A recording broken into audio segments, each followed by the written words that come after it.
안녕하십니까. 해월TV 정상호입니다. 정묘호란을 이해하려면 먼저 말갈족부터 알아야 합니다. 말갈족은 우리와 같은 퉁구스족으로 수백 년간 고구려의 지배를 받은 고구려의 백성이었습니다. 고구려의 멸망 후에는 대조영을 따라 발해를 세우죠. 아직도 혹시 말갈족 하면 오랑캐를 생각하시는 분이 있다면 이제 그 생각을 깨끗이 지우시기 바랍니다. 오랑캐는 한족이 만든 중화와 오랑캐라는 흑백 프레임이거든요. 한족이 보기엔 우리도 오랑캐입니다. 동쪽의 오랑캐라 해서 동이 큰 활을 메고 다니는 야만인이란 뜻이죠.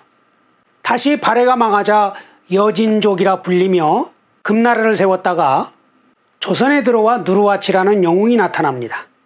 1618년 만주에 흩어져 있던 여진족을 통일하고 후금을 세워서 명예 선전포고를 하죠. 저는 이 대목에서 상상을 해보곤 합니다. 역사에는 가정이 없다지만 만약 고구려나 발해가 멸망하지 않았다면 어떻게 되었을까? 누르와치와 그 후손들의 역사가 우리 역사에 포함되지 않았을까요? 그러면 세계사가 달라졌겠죠. 너무 거창하다고요? 그러나 실제 역사를 보면 결코 허황된 얘기는 아닙니다. 아무튼 명도 가만히 있을 순 없잖아요. 조선의 광해군을 억지로 끌어들여 연합군을 구성해서 후금의 서울인 허투알라를 공격합니다. 결과는 참패죠. 사르우 전투라 부르는데 이 싸움을 계기로 무게추가 명에서 후금으로 훗날이 청이죠 넘어갑니다. 이때 명의 장군 모문용이란 인물이 불쑥 우리 역사에 뛰어듭니다. 불청객이죠. 패잔병을 인솔해 조선으로 건너와 후금의 후방을 교란합니다.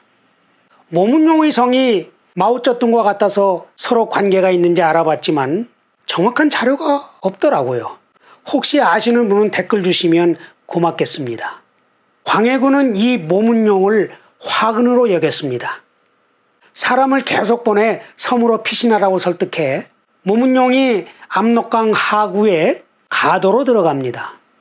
가도에 들어온 모문용은 섬이 좁다며 건너편이 평안도 철산지방인데 이 지역에 둔전을 설치하겠다고 요청합니다. 명과 후금 사이에서 중립을 취하던 광해군이 허락할 리가 없죠. 그러나 인조 반정 후 분위기가 급변합니다. 인조가 모문용의 둔전을 허용하고 명의 대신에게는 후금 토벌 날짜를 알려주면 참전하겠다고 약속까지 합니다.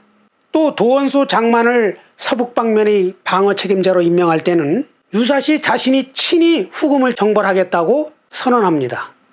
광개토 태왕이 연상될 만큼 과감한 발언이죠. 인조는 친명 배금을 내건 반정의 원죄가 있었습니다. 거기다 민심이 호의적이지 않고 이괄이 난 말고도 여러 영모권이 터져 휘청거리는 상태였습니다. 명은 이 약점을 잡고 책봉을 2년이나 질질 끌며 애를 태웁니다. 그리고 책봉하니까 명의 은혜를 베푼 셈이 되어 코를 깬 것이죠. 명의 메시지대로 후금과 싸워야 했던 것입니다. 각도를 바꿔보죠. 명은 조선을 어떻게 생각했을까요? 주문옥이라는 명나라 장수가 변사속이라는 기록을 남겼는데 의미심장합니다. 조선은 약하지만 울타리다. 우리를 도와 오랑캐를 제압하기에는 부족하지만 우리를 배반하여 오랑캐의 보탬이 되기에는 충분하다. 따라서 조선을 포기해서는 안 된다. 또 근래 요동의 육로가 끊어졌지만 조선이 조공하는 것은 철산에 명군이 있어 반역하려는 마음을 견제하기 때문이다. 이렇게 말하고 있습니다. 모문용으로 조선을 견제해야 한다는 것이죠. 여기서 조선을 북한이나 한반도로 바꿔보면 어떻습니까? 그때나 지금이나 다를 게 없죠. 지정학이라는 것은 안 변하거든요. 이런 명의 속셈을 아는지 모르는지 인조는 실제 모문용을 극진하게 대접합니다. 송덕비까지 세워주죠. 또 모문용이 군량을 요구하자 모량이라 불리는 특별세까지 만들어 쌀을 걷어 매년 수만 석을 공급합니다. 이렇게 조선이 저자세가 되자 모문용이 갑질을 합니다. 수시로 평안도의 지방수령에게 쌀을 내놓으라 하고 거절하면 창고를 약탈합니다. 또 그 부하들과 한족 난민들은 청천강유역을 돌아다니며 구걸하거나 약탈합니다. 그때 강골수령이 하나 있었습니다. 의주부윤 이완인데 이순신 장군의 조카였습니다. 피가 어디 가겠습니까? 난동부린 모문용이 부하들을 잡아다가 곤장을 칩니다. 뻔때를 보인 것이죠. 그런데 모문용이 항의하니까 이 칭찬받을 일인데 강등당하죠. 모문용은 요동수복을 떠벌렸지만 관심은 재물이었습니다. 명과 조선 양쪽으로부터 물자를 지원받으면서도 직접 무역을 하고 밀수까지 합니다. 또 마음대로 세관을 설치해 통행세를 받습니다. 그러면서 식사 때 여러 미녀들의 시중을 받는 안락한 생활을 즐기죠. 사실상 해적이죠. 그러다가 조선으로 가는 명의사신이 오면 후금을 공격한다며 평안도와 함경도 지역을 마음대로 휘젓고 다닙니다. 이때 후금의 정세가 급변합니다. 누르하치가 만리장성의 관문인 영원성을 공격하다가 포탄에 맞아 몇 달 후 죽습니다. 그래서 여덟째 아들 홍타이지가 2대 칸으로 즉위하죠. 홍타이지는 창업자인 아버지에 못지않는 능력자였지만 대외 정책은 달랐습니다. 누르하치는 한족을 적대시했고 홍타이지의 어머니가 몽골 여인이잖아요. 그런 것처럼 몽골과는 연합하고 조선에도 온건했습니다. 그러나 홍타이지는 중원 정복을 위해 한족을 포용했지만 조선에는 강경했습니다. 사루 전투 때 투항한 조선 병사들을 다 죽이자고 할 정도였죠. 조선을 삐딱하게 보던 홍타이지였으니까 즉위하고 4달 후 사촌형 아민에게 조선 정벌을 명합니다. 이에 따라 후금군이 1627년 2월 28일 새벽 2시 무렵 압록강을 건너 의주성으로 들이닥칩니다. 병력은 3만, 다국적군이었죠. 만주족, 몽골 한족에 조선의 강옥립과 한윤도 끼어 있었습니다. 강옥립은 사루 전투 때 파견된 고려군의 사령관이었죠. 그때 광해군이 밀지를 주었는데 형세를 보아 향배를 정하라는 내용이었습니다. 전투 상황이 불리해지자 후금의 투항에 억류되어 있다가 차출된 상태였죠. 한윤은 이괄의 난이 주모자 한명년의 아들로 후금에 투항한 사람이었습니다. 이를 빌미로 훗날 송시열과 서인들은 정묘호란을 강노의 침입이라 부르며 책임을 강옥립에게 돌립니다. 그러나 후금이 투항자에게 휘둘릴 나라가 아니죠.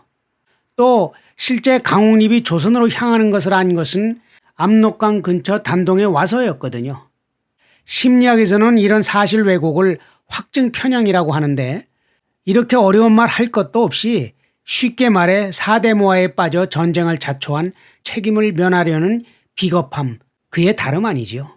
홍타이지가 조선을 침공한 이유는 다른 데 있었습니다. 첫째로 갓 즉위한 홍타이지의 권력이 취약했다는 것입니다. 명목상으로는 칸이지만 실제는 형제들과 권력을 나누는 집단 지도체제의 성격이 강했거든요. 칸 즉위식을 마치고 자신을 옹립한 형들에게 3번 큰절을 올릴 정도였으니까요.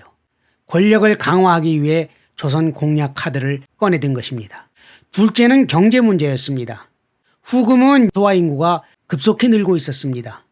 그러나 농경에 서툴러 식량이 절대 부족했죠. 또 거기다가 홍타이지 즉위 직후에 만주에 대기근이 닥쳤습니다. 옛날 같으면 명과 교역해 부족분을 조달했겠지만 적대국인데 불가능하잖아요. 식량과 생필품을 얻을 대체 공급선으로 조선이 떠오른 것이죠. 셋째는 모문용입니다. 군사력은 약했지만 후금에게는 목에 걸린 가시였거든요. 의주성은 한윤이 성에 잠입해 무기고에 불을 질러 내응하는 바람에 단숨에 무너집니다. 다음은 정주의 능한산성. 조선군이 조총을 쏘면서 방어했는데 다시 총알을 재기도 전에 후금군이 돌격해와 점령당합니다. 후금군은 저항했던 군사들을 다 죽이고 백성들은 포로로 잡아 머리를 깎습니다. 자신들이 소유물이라는 표시죠. 이어 3월 8일 청천강을 건너 안주로 들이닥칩니다. 안주는 서북 방면의 거점으로 나름대로 방어태세를 구축했던 곳이죠. 평안병사 남이흥의 지휘 아래 군민 3만 6천 명이 결사항전합니다. 그러나 조선군은 충청, 경상, 전라 지역에서 올라온 농민 출신이 대부분이었습니다. 수많은 전투 현장을 누빈 프로 전사들인 후금군의 상대가 될 수 없죠. 남이응 장군은 부하들과 함께 불붙은 화약더미 속으로 몸을 던져 순국합니다. 그때 그가 남긴 마지막 말이 애잔하죠. 지휘관이 되어 한 번도 습진을 해보지 못하고 죽는 것이 애통하다. 습진은 진을 치는 훈련을 말합니다. 당시 무장들이 인조 정권이 기찰, 비밀사찰인데요. 이것 때문에 정상적인 훈련조차 제대로 못했던 것이죠. 후금군의 침략 소식이 인조에게 보고된 것은 의주성이 공격당한 날로부터 4일 후였습니다. 급히 대책회의를 소집하죠. 그러나 이미 인조의 마음은 강화도로 가 있었습니다. 1만 군을 동원해 강화도에 배치하고 최고정예인 어영군과 훈련동안 병력도 모두 강화도로 끌고 갑니다. 그때 장만을 도 채찰사로 임명해 총지휘하게 하는데 장만 장군이 황해도 전선으로 떠나면서 인조에게 건의합니다. 어영군 가운데 사격술이 뛰어난 포수 100명만 데려가게 해주십시오. 그런데 인조가 거절하죠. 우선 자신이 안위가 걱정되었던 거죠. 정권의 실세들도 마찬가지였습니다. 싸울 만한 병력을 모두 강화도로 돌리니까 당장 임진강 방어가 문제가 됩니다. 공신 김유가 20의 휘하의 수원 군사들을 임진강 방어에 투입하자고 하죠. 그러자 또 다른 공신 이귀가 있잖아요. 이 사람이 발끈합니다. 군량이 궁핍한 상태에서 수원의 병력을 임진강으로 보내면 죽음뿐이라는 것이죠. 수원의 병력도 인조를 호위해야 한다는 것이었습니다.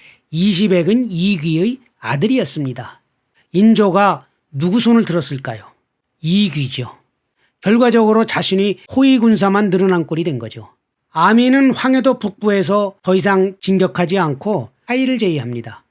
한만의 병사로는 조선 깊숙이 들어가는 것이 부담이고 또 뒤에서 명의 후금 본토를 공격할까 우려했던 것이죠.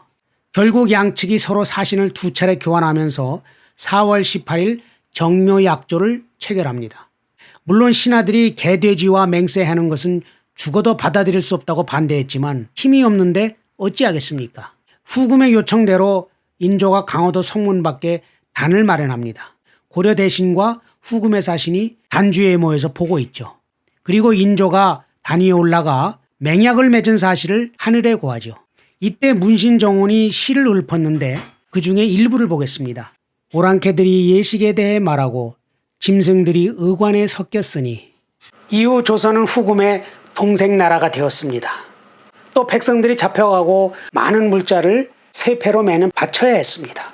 그리고 겨우 명과 적대하지 않는다는 조항을 유지할 수 있었던 것이죠. 결국 명과 후금 사이에서 중립인데 이미 광해군 때도 중립이었잖아요. 결과적으로 외교정책 잘못해 백성 잃고 물자 뺏기고 국가 위상만 추락한 것이죠. 그나마 다행인 것은 용골 산성에서 의병장 정봉수의 활약이었습니다. 철수하던 후금군과 몇 차례 전투에서 계속 승리하죠. 조선이 거둔 가장 큰 승리였습니다. 이 영상을 끝내기 전에 제가 이 영상을 만들면서 좀처럼 풀리지 않았던 의문 하나를 말씀드리고 싶습니다. 정말 조선의 지식인들은 여진족을 개돼지 짐승으로 생각했을까? 그렇다면 그 이유는 무엇일까? 또 짐승의 동생이 된 다음에는 그들은 어떻게 행동했을까? 하는 것입니다.